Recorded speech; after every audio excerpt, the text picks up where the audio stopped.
Gilda, order at table 7. I know, keep your tail on. And try not to smash their beaks in this time. I make no promises. Gilda shouldered her way through the swinging doors into the tavern proper. The warm clattering of the kitchen gave way to the yells and song of the evening crowd. Without missing a beat, she walked through them, keeping her platter so high as to not let anyone knock it from her claws. Luckily, all the patrons kept their seats and places at the bar tonight, so she arrived at the table 7 without incident. Sort of. Aw, crap, not you again. Nice to see you too, Gilda, said the strong buck lounging back in his chair. Liking the apron, honey? Call me honey again and I'll feed your paw, Galtron, she growled, and they won't be attached to the rest of you. The buck whooped on all 4 friends, who crowded around the circular table like she was some dinner-time show. Galtron shook his head indulgently. Gilda. We both know you won't do that.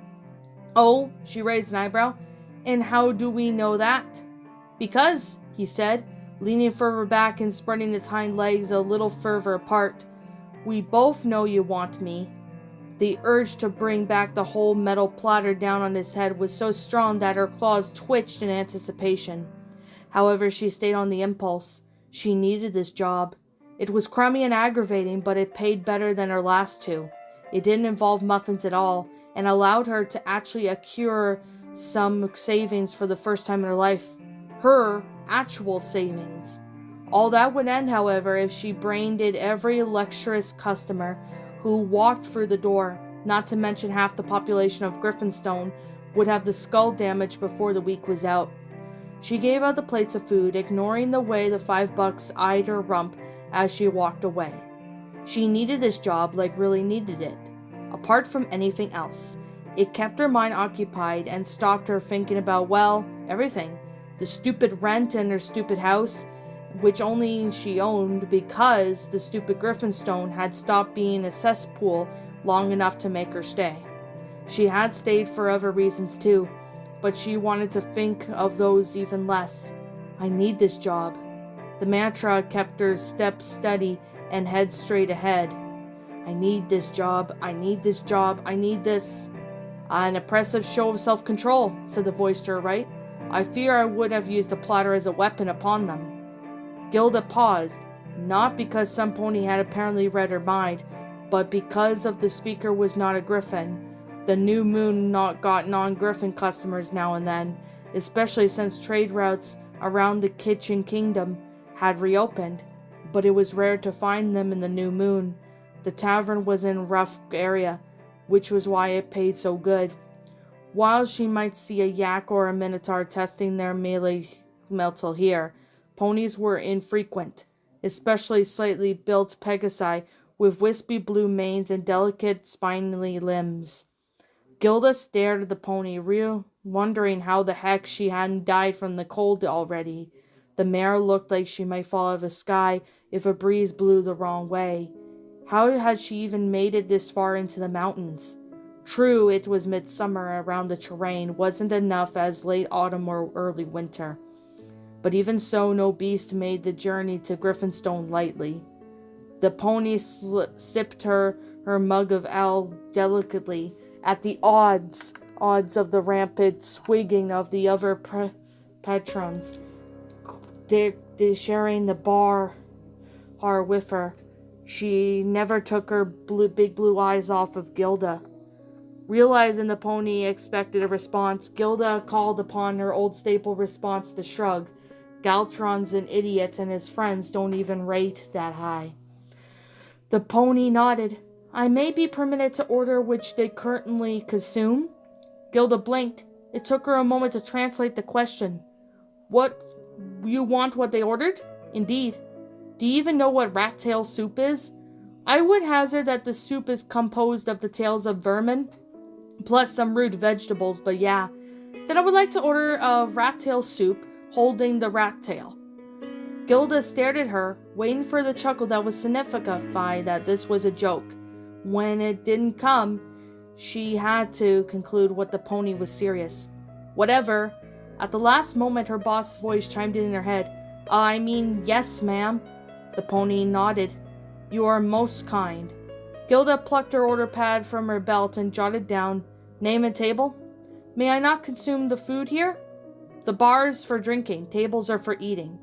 Oh, the pony surveyed the room for an empty seat. Table 4, my name is Moonbeam, Darklight. Gilda's pencil froze. You're kidding, right? What would my jest be? Moonbeam in the new moon? The pony continued to stare at her, face slightly scrunched. Indeed, it was the name of this establishment that drew me into it. It did seem fitting for my first 2 visits to Griffinstone. Ugh, ponies. Gilda only stopped herself from rolling her eyes. Okay then, food will be out in 15 minutes. Give or take. My thanks. Gilda turned away and banged through the doors to the kitchen. Whatever, she said once she was out of earshot. 30 minutes later, when the tavern had already filled up considerably and Gilda was rushed off to her feet, she noticed the pony sitting dermly at the corner table, nursing the dregs of what appeared to be her first and only mug of ale. Crap! Gilda ducked into the kitchen. Gavin, did you do that special order for table 4? The grizzled chef pointed at the sealed wooden bowl in the warming plate, where long pigtails usually draped down the sides. This one was bare. Thanks. She grabbed it and headed back out to make excuses about lazy cooks and hoped the pony did not get pissy. Such was her in a hurry that she didn't see the griffin standing right outside the swinging doors. Oof! Gilda fell backwards, tail bending painfully under her. The other griffin staggered back. Gilda got a glimpse of green and white feathers and trailing red scarf. Her heart juddered. The bowl of soup took flight. Instinctively, she tried to grab for it, and she wasn't even off the floor before it hit the side of the table. The lid came off, and the entire bowl of tailless soup splattered all over the griffin's stair. Holy ah! The buck jumped to his hind paws, holding his claws out in front of him as the lukewarm soup began to drip down. You clumsy! He ended with the word in that many circumstances would have made Gilda blurry her fist in her sternum. Sorry, she apologized instead. It was an accident. Let me help you clean up. Get your claws off of me. He wiped them away with the cloth that she had pulled from her belt. Sorry, Gilda tried to sound sincere, but her eyes were sliding past him, looking for green feathers in her red scarf. You don't sound very sorry. I want to see the manager. I'll have you fired all. I believe she says it was an accident, said a soft voice, and she apologized. I do not think such misfortune is worthy of her job. Who asked you? The buck snarled, rounding the speaker. Pony. No one asked me, Moonbeam replied. But it is clear that you intended the punishment to outweigh the crime that displeases me. He stared at her with some combination of revulsion and shock. Displeases you? When the mare cocked her head to one side. Are you hard of hearing? Watch yourself, pony. You're not in Equestria right now. I am not? Thank you for pointing this out. I believe it had escaped my notice. I said watch it. I know what you said. I, for your information, am not hard of hearing. Moonbeam gave him that same implacable look she had given Gilda over 35 minutes earlier. I believe the vernacular could be used at this juncture. Do you want to make it something of it? The buck growled. Hen behind him began to spread her wings aggressively. As always the case in New Moon, the other patrons began to rumble and flex their own claws in preparation for the fight. Someone somewhere hooted. Damn owl griffins, always encouraging the others to start brawling. But when the law guards appeared to break it up, they all mysteriously vanished into the night. I'll tear your guts off, nag, sneered the soup-covered buck. I'll peck your eyeballs out and spit them out so you can grind them under my paw. Big words, Moonbeam's wings fluffled. Compared with his, her span was that of the sparrow. It appears you have a big ego as well. I have known creatures with egos like yours. Generally they fall under harder than those that remain humble. He snapped back his beak at her, aiming for her face. It was an old hunting trick to grab the nose and mouth to make the prey panic, then get off the ground and use the hind claws on its belly while it flailed in pain. Moonbeam danced away. Gilda was amazed at how nimbly she moved. Her hooves barely seemed to touch the floor, though she didn't beat her wings once. The buck screamed in frustration as his hen clacked in her own beak with a low squawk, clearly intending to back him up. Fight! Fight! Fight! The crowd closed in. Gilda scrambled up, unwilling to be caught in the floor of the melee. She released with a start while trying to watch Moonbeam, as she missed the exit of the griffin she had initially bumped into. Fight! Yelled a hen behind her. Shut up! Gilda hissed. Fuck you! The hen hissed back. In your dreams. The hen's eyes rounded. You calling me a hen pecker? She opened her claws. Oh crap! Gilda fought belatedly. Bad move. What the hell's going on here? The swing of doors opened to reveal Gavin, ladle, brain, and dished like a sword. Besides him stood Charbarf, the landlord of the New Moon at the bar. Gertrude, who had put down the glass she habitually cleaned, and had both sets of claws flat against the bar top, ready to vault and wade into a brawl that erupted. She started it! The soup-covered buck pointed the claw at the Moonbeam, paused, and then shifted into the claw to Gilda. Gilda? Charbarf eyed her. I knocked into some griff and accidentally spilled soup on him. Did you help him clean up and offer him complimentary drinks? I never got that far. He wanted to see you first. I want her fired, the buck snarled openly. Charbarf raised an eyebrow. The fuck? This was apparently not the response he had been expecting. Fired. I want you to fire her. If I may, good sire. Moonbeam stepped forward. This young sirrah did demand of this young lady's career to be terminated forthwith, and when I pointed out the paucity of his reasoning, he verbally and then physically attacked me. Speak common, tongue pony, yelled someone from the back of the crowd, which had still gone since Charbarf entered the room. Moonbeam rolled her eyes. He said that he wanted the waitress fired, and then I pointed out how stupid the idea was. He yelled at me, and then he tried to claw my guts out. She let out a small, frustrated sigh and pulled something from beneath her cloak pocket. Do you recognize these? That's the seal of the Royal House of Equestria, Gavin wheezed. Indeed, I have the direct ear of all princesses in that realm. I am here as envoy to investigate the possibility of the trade between our nations. I was hoping to enjoy an evening on the town, as it were, before my business with your leader on the morrow. Instead, I find myself belittled and attacked. My report to the princesses will have to include this treatment in my update of how Griffinstone is maturing as a reborn nation, following the aid from our elements of harmony. However, I could be persuaded to tailor my retelling if you were to ensure the young lady retains her position and this young ruffian is banned from this establishment. Charbarf's eyes flared. He was tired and true business griffin. Even though Griffinstone was at least lowest ebb, the New Moon had stayed open and bustling. He knew the opportunity when he saw one. Fine. Hey, the buck protested. Get out, Garwood, and take your hen with you. I warned you this the last time to control your temper. Well, this time you sealed your own fate. The pair of you are banned. This isn't fair.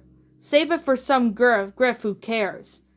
Charbarf nodded to Gilda and Gertrude, who hopped over the bar like a hen half her age.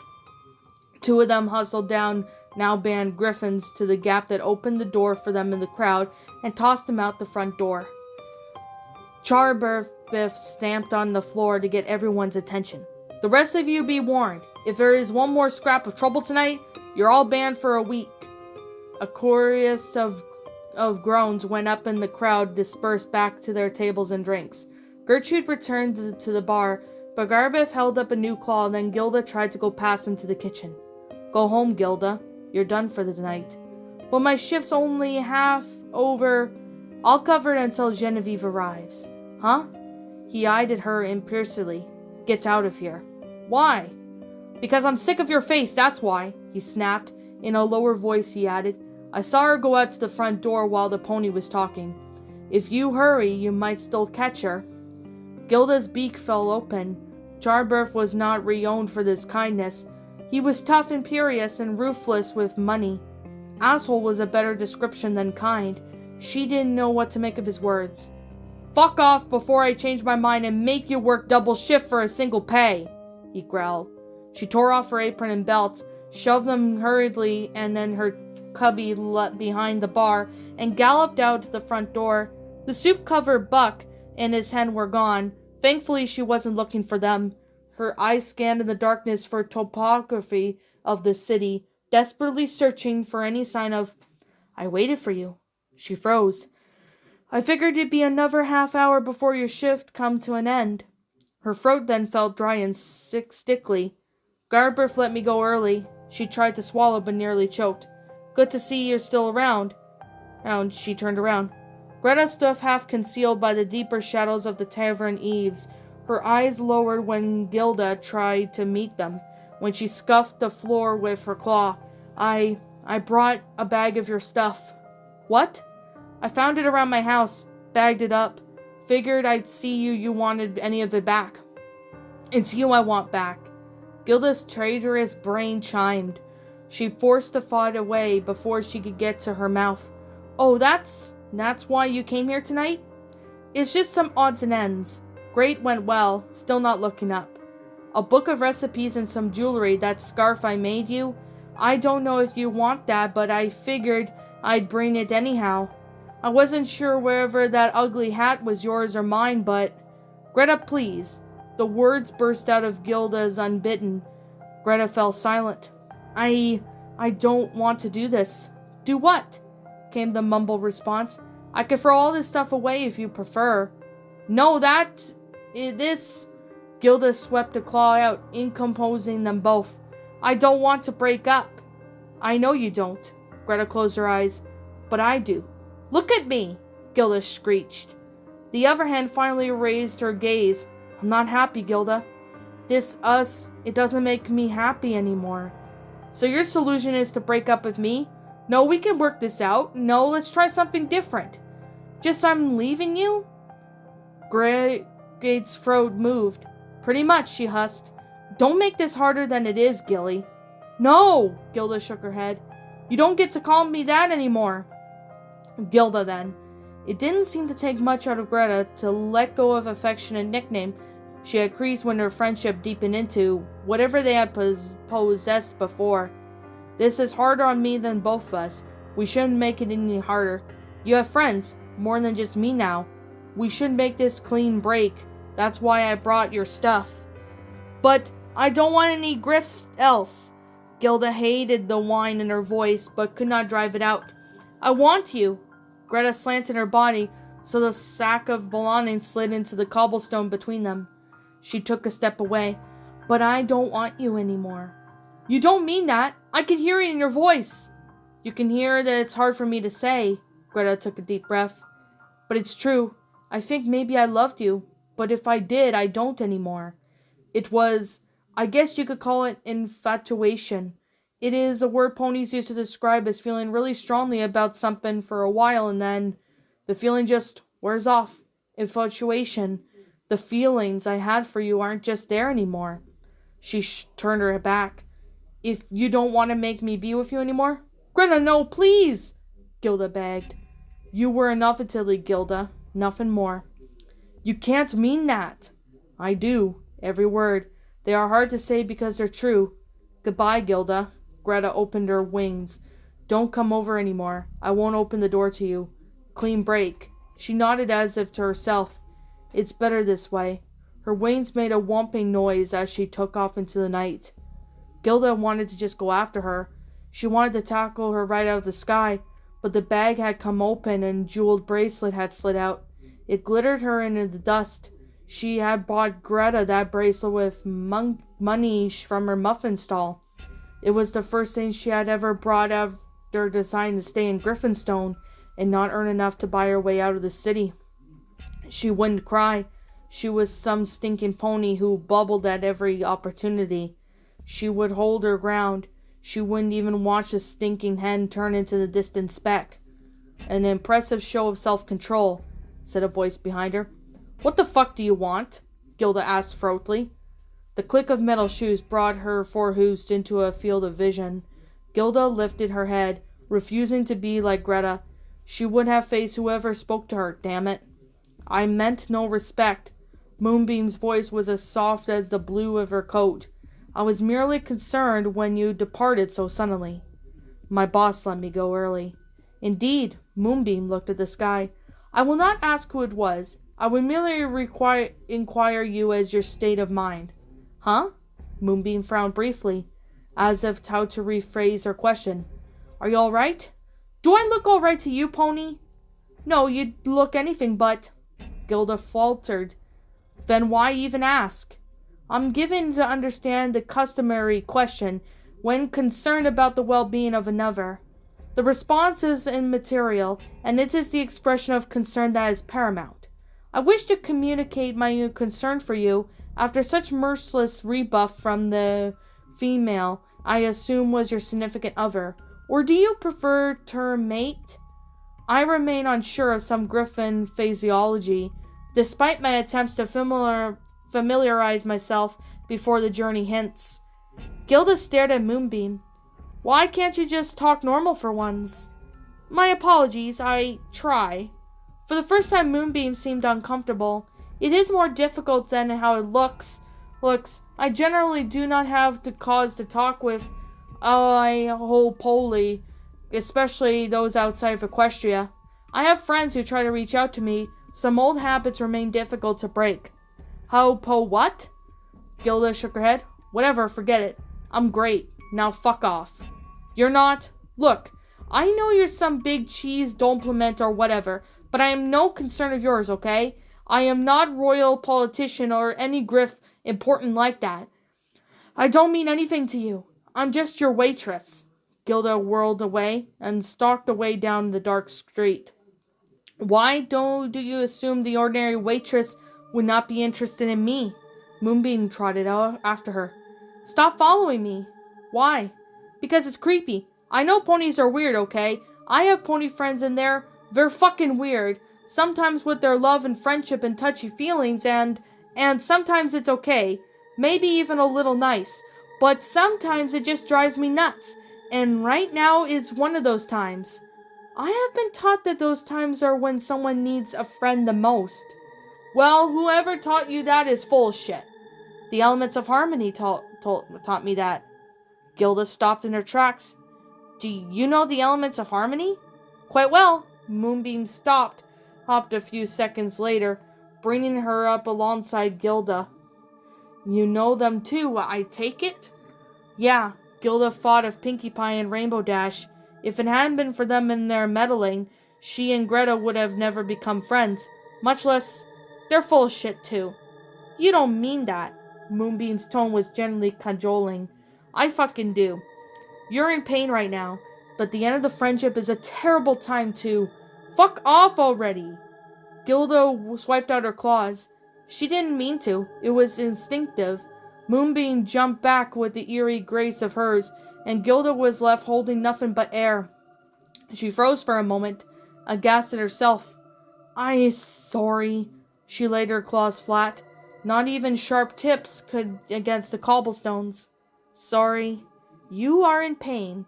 I know some of what it is to lash out when other one's heart feels like it's breaking. It is a terrible thing to feel. It is more terrible to be alone when one is feeling it. Moonbeam stepped closer. It caused me to do something I can never take back. Something that hurt the pony I love more than anyone else in this world. Yeah? Yes. Did you feel better for hurting them? No. So you're telling me I wouldn't feel any better if I smashed in Greta's windows right now? I do not think that would help, no. Pity.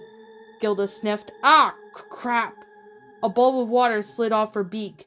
She rubbed her left eye with the back of her claws, but more bulbs slid down the right side. Crap! The instinctive broke the middle, as if it had snapped apart to let her tears out. Moonbeam led laid a tentative hoof on Gilda's shoulder. To cry is not to show weakness. She paused, then added, to show weakness is not to be weak. Holy fuck, you're so full of shit, Gilda grunted, scrubbing fiercely at both eyes. A real cheap fortune cookie with wings. A what? She let out a humorous laugh. Nothing. Where do you live? I shall escort you home. You should not be abroad in the night like this. Maybe I don't want to go home. Maybe I want to go some other drive tavern and get wasted. I believe drinking would be unwise in your current state of mind. Probably, but it doesn't mean I don't want to, though. Is that what you want to do? Gilda thought about it. She sagged. Not really. A high ribbon through her as if she told a stupid, interfering pony her address. It's only a couple streets away. I can make it on my own. I will escort you, Moonbeam said impulsively. Why are you sticking to your snout in my business? Gilda snapped. You are alone and in pain. I would not wish that on any creature. If some pony had concerned themselves with my well-being when I was alone in pain so long ago, then maybe I would have not done what I did, but no. I shut myself away and would not allow myself to be helped. It nearly destroyed me, and then again, fairly recently, when I made myself alone to deal with the guilt and pain, I nearly destroyed myself again. Though you do not know me and I don't know you, I would not see you alone and in pain if I am able to help. Gilda considered these words as they walked, side by side, along the ill-lit streets. Griffinstone had built up stuff from the ashes in the years since ponies ventured up here for the first time in 1,000 years. It had not yet regained its former glory from ages past, but it was a start. The houses were no longer collapsing, and the trees in which they made their homes no longer withered and died from lack of attention. A few leaves twirled past them, and they came up to their home. You live in a tree, Moonbeam said with something like surprise. Yeah? What of it? But not inside it, actually in it. So? Did you not have the spells to increase the inside to appear larger than the outsider? Say what? Never mind. Moonbeam shook her head and murmured, Griffin's so literal. Okay, well, thanks. Gilda shuffled away awkwardly, unsure of what to say next. You, escorted me home like you said you would. Indeed. I guess you'll be heading back to the New Moon now? Actually, I believe I have my own fill of taverns for this night. But you never got any food. I will survive. Gilda tapped her tongue against the inside of her beak. Look, I'm no great baker or anything, but a pony once taught me how to make muffins that are so edible. So, I'll always have a stash in my kitchen. You could eat some of those if you know. She spiraled her wrist. Whatever. Moonbeam stared at her. It was an uncomfortable stare, like if she was looking outward and inward at the same time. Eventually she smiled. It changed the whole look of her face from severe lines into something altogether much softer. Muffins sound magnificent. Gilda frowned. I wouldn't go that far, but they wouldn't mount ponies in you, which is a step up from the way they used to be. Moonbeam spread her wings. I would be delighted to dine with you, Miss Goldfeather. Gilda Goldfeather. Twilight prized her face off of an open book. A thin line of drool connected to the page for a moment before breaking. Good day, Twilight Sparkle. She snapped her attention. Princess Luna! One hastily rubbed her foreleg later, and she was drool-free, and looked somewhat like she had slumped against a bookstand again. I didn't expect you till noon. It is noon. It is? Twilight gasped. I was supposed to take morning tea with Princess Celestia. My sister will not be offended, Luna chuckled. She knows how hard the task is raising the moon could be, if you will recall. Oh yeah, Twilight rubbed the back of her mane, flattening down what she could. It wasn't, that difficult. She trailed off in Luna's expression. Okay, so it was totally difficult, but I could handle it. Besides, it was only for 3 nights while you were out of town. Indeed, Luna smiled politely, pretending not to notice as Twilight hid a yawn. So, how was Griffinstone? Did you meet up with the Griffin officials? What did they say to the trade agreement? Twilight fired off questions eagerly. I did meet with them, and they are thinking about the terms. They have some qualms about allowing unicorns into their territory. Old culture issues, she said to Twilight's questioning look. Unicorns and griffins at war once upon a time, before free pony tribes united. Oh, I know, the 101 Years' War. Twilight nodded, pleased that she already had that piece of knowledge to offer. She frowned a little. So, did you like Griffinstone? Despite herself, she still felt a little bit irked that Rainbow Dash and Pinkie Pie had ever called to visit last year and not her. Even worse, her princess's duties were always kept her from visiting since as well, and even though her friends' stories had described the place varyingly as fun but a bit run down, was a total pile of dog poo. Twilight still arched to visit and learn about the culture from griffins themselves. It couldn't be any worse than the disastrous trip to Yakistan and she had taken Spike last autumn. She shuddered the memory of Noodle incident and turned her attention back to Princess of the Night. Luna wore a small, strange smile, her gaze fixed somewhere in the middle distance. Twilight turned her head, but could still see nothing of interest outside their study window. Princess? The Griffins are a feeling nation, Luna replied, though they disguise it well. They are? Twilight thought back to the new Griffins she had met, the ultra-competitive sports team, the ultra-perfectionist chief, and the ultra-unpleasant bully. Even Rainbow Dash and Pinkie Pie stories up to Griffinstone and detailed Gilda as the grouchiest, douchiest lifesaver ever. Are you sure? Oh, I am sure. Luna closed her eyes, her smile widening just a touch. I plan to return there when the next time I'm able. Seriously? Twilight bounced in place. Could you please take me with you this time? Please, please, please, please. Luna laughed. We shall see, Twilight sparkled. The future is yet unwritten after all, and many great, strange things might be contained within it that we do not know yet. Twilight stopped bouncing. Well, that was a weird answer. Luna just continued to smile to herself. What's up, my pretties? It's the Lion Queen here. I want to appreciate you all for tuning into this video, and I do appreciate you guys supporting my video by giving this video likes and stuff. If you really enjoyed this video, be sure to leave a like, comment and subscribe if you're new, ring the bell for notifications to when I upload so that way you guys will get updated for whenever I upload. If you want to follow me on Twitter or DeviantArt, feel free to leave a follow on those if you are interested in following me on those socials. If you want to support my backup channel, known as Miss Dark Shigo, feel free to subscribe to it, as a link to that will also be in the About page section. And with that being said, and that being the case, thank you so much for watching, my pretties, and as always, stay pretty.